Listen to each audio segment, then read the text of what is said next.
بسم اللہ الرحمن الرحیم۔ امیر کے سامنے زبان کی حفاظت کرنا۔ حضرت عروہ رحمۃ اللہ علیہ کہتے ہیں کہ میں حضرت عبداللہ بن عمر بن خطاب رضی اللہ عنہما کی خدمت میں آیا اور میں نے ان سے کہا، اے ابو عبد الرحمن، یہ حضرت عبداللہ بن عمر کی کنیت ہے۔ ہم اپنے ان امیروں کے پاس بیٹھتے ہیں اور وہ کوئی بات کہتے ہیں اور ہمیں معلوم ہے کہ یہ بات غلط ہے اور صحیح بات کچھ اور ہے، لیکن ہم ان کی بات کی تصدیق کر دیتے ہیں اور وہ لوگ ظلم کا فیصلہ کرتے ہیں اور ہم ان کو تقویت پہنچاتے ہیں اور ان کے اس فیصلے کو اچھا بتاتے ہیں۔ آپ کا اس بارے میں کیا خیال ہے؟ انہوں نے فرمایا، اے میرے بھتیجے، ہم تو حضور اکرم صلی اللہ علیہ وسلم کے زمانے میں اسے نفاق شمار کرتے تھے کہ دل میں کچھ اور ہے اور زبان سے کچھ اور ظاہر کر رہا ہے، لیکن مجھے پتہ نہیں تم لوگ اسے کیا سمجھتے ہو، یعنی امیر کے سامنے حق بات نہ کہہ سکے تو اس کے غلط کو بھی صحیح تو نہ کہے۔ حضرت عاصم کے والد حضرت محمد رحمۃ اللہ علیہ کہتے ہیں کہ ایک آدمی نے حضرت ابن عمر رضی اللہ عنہما سے کہا، ہم اپنے بادشاہ کے پاس جاتے ہیں اور ہم کو اس کے سامنے اس کی وجہ سے کچھ ایسی باتیں زبان سے کہنی پڑتی ہے کہ اس کے پاس سے باہر آ کر ان کے خلاف کہتے ہیں۔ حضرت ابن عمر رضی اللہ تعالیٰ عنہ نے کہا، ہم اسے نفاق شمار کرتے تھے۔ امام بخاری نے حضرت محمد بن زید رحمۃ اللہ علیہ سے اسی جیسی حدیث روایت کی ہے، جس میں یہ مضمون بھی ہے کہ ہم اسے حضور اقدس صلی اللہ علیہ وسلم کے زمانے میں نفاق شمار کرتے تھے۔ حضرت مجاہد رحمۃ اللہ علیہ کہتے ہیں کہ ایک آدمی حضرت ابن عمر رضی اللہ عنہما کے پاس آیا تو اس سے حضرت ابن عمر رضی اللہ تعالی عنہ نے فرمایا، تمہارا حضرت ابو انیس یعنی ضحاک بن قیس رحمۃ اللہ علیہ کے ساتھ کیسا رویہ ہے؟ اس نے کہا، جب ہم ان سے ملتے ہیں تو ہم ان کے سامنے وہ بات کہتے ہیں جو ان کو پسند ہو، اور جب ان کے پاس سے چلے جاتے ہیں تو پھر کچھ اور کہتے ہیں۔ حضرت ابن عمر رضی اللہ عنہ نے فرمایا، حضور صلی اللہ علیہ وسلم کے زمانے میں تو ہم اسے نفاق شمار کرتے تھے۔ حضرت شعبی رحمۃ اللہ علیہ کہتے ہیں کہ ہم نے حضرت ابن عمر رضی اللہ عنہما کی خدمت میں عرض کیا کہ جب ہم ان امیروں کے پاس جاتے ہیں تو وہ بات کہتے ہیں جو وہ چاہتے ہیں، اور جب ان کے پاس سے باہر چلے جاتے ہیں تو اس کے خلاف کہتے ہیں۔ حضرت ابن عمر رضی اللہ عنہ نے فرمایا، حضور صلی اللہ علیہ وسلم کے زمانے میں ہم اسے نفاق شمار کرتے تھے۔ حضرت علقمہ بن وقاص رحمۃ اللہ علیہ کہتے ہیں، ایک بیکار آدمی تھا جو امیروں کے پاس جا کر ان کو ہنسایا کرتا تھا۔ اس سے میرے دادا نے کہا، اے فلانے، تیرا ناس ہو، تم ان امیروں کے پاس جا کر کیوں ہنساتے ہو؟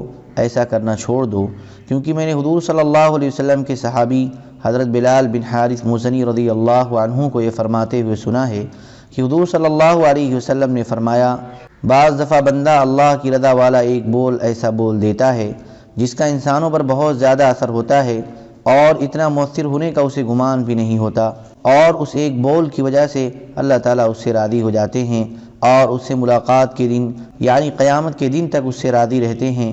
اور کبھی بندہ اللہ کی ناراضگی والا ایک بول ایسا بول دیتا ہے جس کا انسانوں پر بہت زیادہ اثر ہوتا ہے اور اسے اتنا مؤثر ہونے کا گمان بھی نہیں ہوتا، اس ایک بول کی وجہ سے اللہ تعالیٰ اس سے ناراض ہو جاتے ہیں اور اس سے ملاقات کے دن یعنی قیامت کے دن تک اس سے ناراض رہتے ہیں۔ حضرت علقمہ رحمۃ اللہ علیہ کہتے ہیں، حضرت بلال بن حارث مزنی رضی اللہ تعالیٰ عنہ نے ان سے فرمایا، میں نے دیکھا ہے کہ تم ان امیروں کے پاس کثرت سے جاتے ہو، دیکھ لو تم ان سے کیا باتیں کرتے ہو، کیونکہ میں نے حضور صلی اللہ علیہ وسلم کو یہ فرماتے ہوئے سنا ہے کہ آدمی اللہ کی رضا والا ایک بول ایسا بول دیتا ہے، اور پھر پچھلی حدیث جیسا مضمون ذکر کیا۔ حضرت حذیفہ رضی اللہ عنہ فرماتے ہیں، اپنے آپ کو فتنے کی جگہوں سے بچاؤ۔ کسی نے ان سے پوچھا، اے ابو عبداللہ، فتنوں کی جگہیں کون سی ہیں؟ انہوں نے فرمایا، امیروں کے دروازے، کہ تم میں سے ایک آدمی امیر کے پاس جاتا ہے اور اس کی غلط بات کی تصدیق کرتا ہے اور اس کی تعریف کرتے ہوئے ایسی خوبی کا تذکرہ کرتا ہے جو اس میں نہیں ہے۔ حضرت ابن عباس رضی اللہ عنہ فرماتے ہیں، مجھ سے میرے والد حضرت عباس رضی اللہ تعالیٰ عنہ نے فرمایا، اے میرے بیٹے، میں دیکھ رہا ہوں کہ امیر المؤمنین یعنی حضرت عمر رضی اللہ تعالیٰ عنہ تمہیں بلاتے ہیں اور تمہیں اپنے قریب بٹھاتے ہیں اور حضور صلی اللہ علیہ وسلم کے دیگر صحابہ کے ساتھ تم سے بھی مشورہ لیتے ہیں، لہذا تم میری 3 باتیں یاد رکھنا۔ اللہ سے ڈرتے رہنا، کبھی ان کے تجربے میں یہ بات نہ آئے کہ تم نے جھوٹ بولا ہے، یعنی کبھی ان کے سامنے جھوٹ نہ بولنا اور ان کا کوئی راز فاش نہ کرنا، اور کبھی ان کے پاس کسی کی غیبت نہ کرنا۔ حضرت عامر کہتے ہیں میں نے حضرت ابن عباس رضی اللہ تعالیٰ عنہ سے کہا ان 3 باتوں میں سے ہر ایک بات 1000 درہم سے بہتر ہے؟ انہوں نے فرمایا نہیں، ان میں سے ہر ایک 10,000 درہم سے بہتر ہے۔ حضرت شعبی رحمۃ اللہ علیہ کہتے ہیں حضرت عباس رضی اللہ تعالیٰ عنہ نے اپنے بیٹے حضرت عبداللہ رضی اللہ عنہ سے فرمایا میں دیکھ رہا ہوں کہ یہ آدمی یعنی حضرت عمر بن خطاب رضی اللہ عنہ تمہارا بڑا اکرام کرتے ہیں اور تمہیں اپنے قریب بٹھاتے ہیں اور تمہیں ان لوگوں میں یعنی ان بڑے صحابہ میں شامل کر دیا ہے کہ ان جیسے تم نہیں ہو۔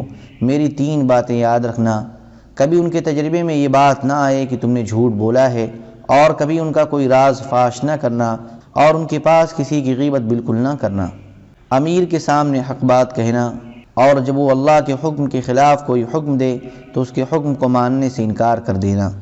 حضرت حسن رحمۃ اللہ علیہ کہتے ہیں حضرت عمر بن خطاب رضی اللہ تعالیٰ عنہ نے ایک مرتبہ حضرت ابی بن کعب رضی اللہ عنہ کی پڑھی ہوئی ایک آیت کا انکار کیا کہ یہ قرآن میں نہیں ہے یا قرآن میں اس طرح نہیں ہے۔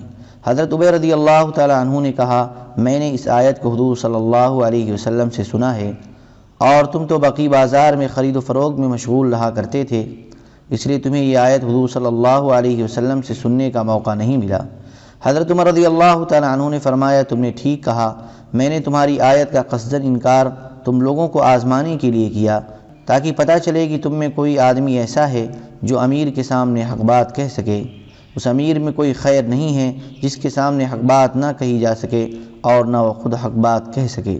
حضرت ابو مجلس رحمۃ اللہ علیہ کہتے ہیں حضرت ابی بن کعب رضی اللہ تعالیٰ عنہ نے یہ آیت پڑھی من الذین استحق علیہم الاولیان، تو حضرت عمر رضی اللہ تعالیٰ عنہ نے ان سے فرمایا تم نے غلط پڑھا۔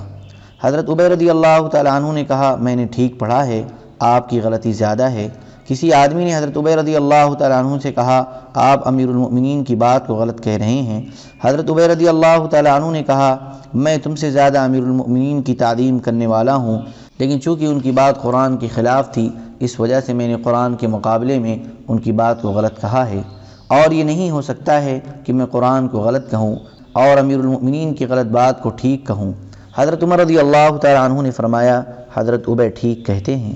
حضرت نعمان بن بشیر رضی اللہ عنہ فرماتے ہیں حضرت عمر بن خطاب رضی اللہ تعالیٰ عنہ ایک مجلس میں تھے اور ان کے ارد گرد حضرات مہاجرین اور انصار بیٹھے ہوئے تھے۔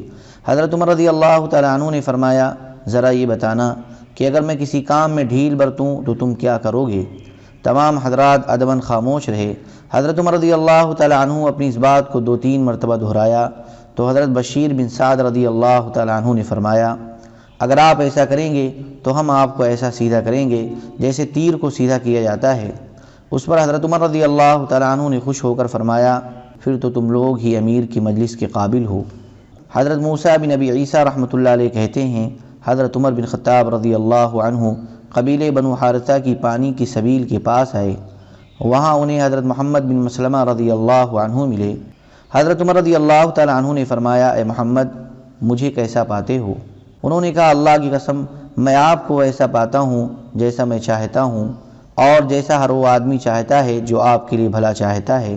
میں دیکھ رہا ہوں کہ آپ مال جمع کرنے میں خوب زوردار ہیں، لیکن آپ خود مال سے بچتے ہیں اور اسے انصاف سے تقسیم کرتے ہیں۔ اگر آپ ٹیڑھے ہو گئے تو ہم آپ کو ایسا سیدھا کریں گے جیسے اوزار سے تیر کو سیدھا کیا جاتا ہے۔ حضرت عمر رضی اللہ تعالیٰ عنہ نے خوش ہو کر فرمایا اچھا تم مجھے کہہ رہے ہو کہ اگر آپ ٹیڑھے ہو گئے تو ہم آپ کو ایسا سیدھا کر دیں گے جیسے اوزار سے تیر کو سیدھا کیا جاتا ہے۔ پھر فرمایا اللہ کا شکر ہے کہ اس نے مجھے ایسے لوگوں میں امیر بنایا کہ اگر میں ٹیڑھا ہو جاؤں تو وہ مجھے سیدھا کر دیں۔ حضرت ابو قبیل کہتے ہیں حضرت معاویہ بن ابی سفیان رضی اللہ عنہما جمعہ کے دن ممبر پر چڑھے اور اپنے خطبے میں فرمایا یہ اجتماعی مال ہمارا ہے اور خراج کا مال اور لڑے بغیر ملنے والا مال مال غنیمت بھی ہمارا ہے، جسے چاہیں گے دیں گے اور جسے چاہیں گے نہیں دیں گے۔ اس پر کسی نے کچھ نہیں کہا۔ اگلے جمعہ کو بھی انہوں نے خطبہ میں یہی بات کہی، پھر کسی نے کچھ نہیں کہا۔ جب تیسرا جمعہ آیا تو انہوں نے خطبہ میں پھر وہی بات کہی تو حاضرین مسجد میں سے ایک آدمی کھڑا ہوا اور اس نے کہا ہرگز نہیں، یہ اجتماعی مال ہمارا ہے اور یہ خراج کا مال اور مال غنیمت ہمارا ہے، لہذا جو ہمارے اور اس کے درمیان حائل ہوگا ہم اپنی تلواروں سے اس کو اللہ کے فیصلے کی طرف لے جائیں گے۔ حضرت معاویہ رضی اللہ عنہ ممبر سے نیچے اتر آئے اور اس آدمی کو بلانے کے لیے پیغام بھیج دیا۔ جب وہ آ گیا تو اسے اندر بلا لیا۔ لوگ کہنے لگے یہ آدمی تو ہلاک ہو گیا۔ پھر لوگ اندر گئے تو انہوں نے دیکھا کہ وہ آدمی تو حضرت معاویہ رضی اللہ عنہ کے ساتھ تخت پر بیٹھا ہوا ہے۔ حضرت معاویہ رضی اللہ تعالی عنہ نے لوگوں سے کہا، اس آدمی نے مجھے زندہ کر دیا، اللہ اسے زندہ رکھے۔ میں نے رسول اللہ صلی اللہ علیہ وسلم کو یہ فرماتے ہوئے سنا ہے کہ میرے بعد ایسے امیر ہوں گے کہ اگر وہ کوئی غلط بات کہیں گے تو کوئی ان کی تردید نہ کر سکے گا۔ وہ آگ میں ایک دوسرے پر ایسا اندھا دھند گریں گے جیسے کسی درخت کے اوپر سے بندر ایک دوسرے پر چھلانگ لگاتے ہیں۔ چنانچہ میں نے پہلے جمعہ کو یہ غلط بات قصداً کہی تھی، کسی نے میری تردید نہیں کی، جس سے مجھے ڈر ہوا کہ کہیں میں آگ میں گرنے والے ان امیروں میں سے نہ ہوں۔ پھر میں نے دوسرے جمعہ کو وہی بات دوبارہ دہرائی تو پھر کسی نے میری تردید نہ کی۔ اس پر میں نے اپنے دل میں کہا میں تو ضرور انہی امیروں میں سے ہوں۔ پھر میں نے تیسرے جمعہ کو وہی بات تیسری مرتبہ کہی تو اس آدمی نے کھڑے ہو کر میری تردید کی۔ اس طرح اس نے مجھے زندہ کر دیا، اللہ تعالیٰ اسے زندہ رکھے۔ حضرت خالد بن حکیم بن حزام رحمۃ اللہ علیہ کہتے ہیں، حضرت ابو عبیدہ رضی اللہ عنہ ملک شام کے گورنر تھے۔ انہوں نے ایک مقامی ذمی یعنی کافر کو جزیہ نہ دینے پر سزا دی۔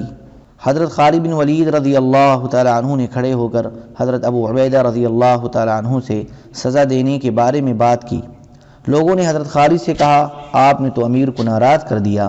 انہوں نے کہا میرا ارادہ تو انہیں ناراض کرنے کا نہیں تھا، بلکہ میں نے رسول اللہ صلی اللہ علیہ وسلم سے اس بارے میں ایک حدیث سنی تھی۔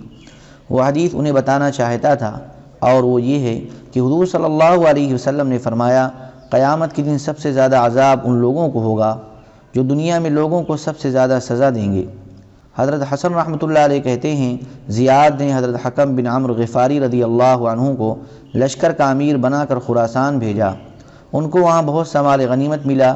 زیاد نے ان کو یہ خط لکھا، اما بعد، امیر المؤمنین حضرت معاویہ رضی اللہ تعالی عنہ نے مجھے یہ لکھا ہے کہ مال غنیمت میں سے سارا سونا چاندی ان کے لیے الگ کر لیا جائے، لہذا آپ سونا چاندی مسلمانوں میں تقسیم نہ کریں۔ حضرت حکم نے جواب میں زیاد کو یہ خط لکھا، اما بعد، تم نے مجھے خط لکھا ہے جس میں تم نے امیر المؤمنین کے خط کا تذکرہ کیا ہے، لیکن مجھے اللہ کی کتاب امیر المؤمنین کے خط سے پہلے مل چکی ہے، اور امیر المؤمنین کا خط اللہ کے حکم کے خلاف ہے، اس لیے میں اسے نہیں مان سکتا۔ اور میں اللہ کی قسم کھا کر کہتا ہوں کہ اگر سارے آسمان اور زمین کسی بندے پر بند ہو جائیں اور وہ آدمی اللہ سے ڈرتا رہے تو اللہ تعالیٰ اس کے لیے ان کے درمیان سے نکلنے کا راستہ ضرور بنا دیں گے، والسلام۔ اور حضرت حکم نے ایک آدمی کو حکم دیا، اس نے مسلمانوں میں یہ اعلان کیا کہ صبح اپنا مال غنیمت لینے کے لیے آ جاؤ۔ چنانچہ لوگ صبح آئے اور انہوں نے مسلمانوں میں وہ سارا مال غنیمت سونے چاندی سمیت تقسیم کر دیا۔ جب حضرت معاویہ رضی اللہ عنہ کو پتہ چلا کہ حضرت حکم نے مال غنیمت سارا مسلمانوں میں تقسیم کر دیا ہے تو انہوں نے آدمی بھیجے جنہوں نے حضرت حکم رضی اللہ عنہ کے پاؤں میں بیڑیاں ڈال کر قید کر دیا۔ اسی قید میں ان کا انتقال ہوا اور ان کو خراسان میں ہی دفن کر دیا گیا۔ انہوں نے یہ بھی فرمایا تھا کہ میں اس بارے میں حضرت معاویہ سے اللہ کے ہاں جھگڑا کروں گا۔ ابن عبد البر اسی جیسی حدیث ذکر کی ہے، لیکن اس میں یہ بھی ہے کہ حضرت حکم رضی اللہ تعالیٰ عنہ نے مسلمانوں میں مال غنیمت تقسیم کر دیا اور اللہ تعالیٰ سے یہ دعا مانگی کہ اے اللہ ان حالات میں اگر تیرے پاس میرے لیے خیر ہے تو مجھے اپنی طرف بلا لے۔ چنانچہ ان کا علاقہ خراسان کے مرد شہر میں انتقال ہو گیا۔ اور اصابہ میں یہ ہے کہ صحیح بات یہ ہے کہ جب ان کے پاس زیاد کی ناراضگی کا خط آیا تو انہوں نے اپنے لیے مرنے کی دعا کی اور ان کا انتقال ہو گیا۔ حضرت ابراہیم بن عطا اپنے والد حضرت عطا سے نقل کرتے ہیں کہ زیاد یا ابن زیاد نے حضرت عمران بن حسین رضی اللہ عنہما کو صدقات وصول کرنے کے لیے بھیجا۔ جب وہ واپس آئے تو ایک درہم بھی لے کر نہ آئے تو ان سے زیاد یا ابن زیاد نے کہا مال کہاں ہے؟ انہوں نے کہا کیا تم نے مجھے مال کے لیے بھیجا تھا؟ حضور صلی اللہ علیہ وسلم کے زمانے میں جیسے ہم صدقات لیا کرتے تھے ویسے ہم نے صدقات لیے، اور حضور صلی اللہ علیہ وسلم کے زمانے میں جہاں خرچ کیا کرتے تھے وہاں ہم نے خرچ کر دیے، یعنی وہاں کے مستحقین میں تقسیم کر دیے۔ اللہم صلی علی سیدنا وعلی آل سیدنا وحبیبنا ومحبوبنا ومولانا محمد وبارک وسلم۔ سبحان ربک رب العزة عما یصفون وسلام علی المرسلین والحمد للہ رب العالمین۔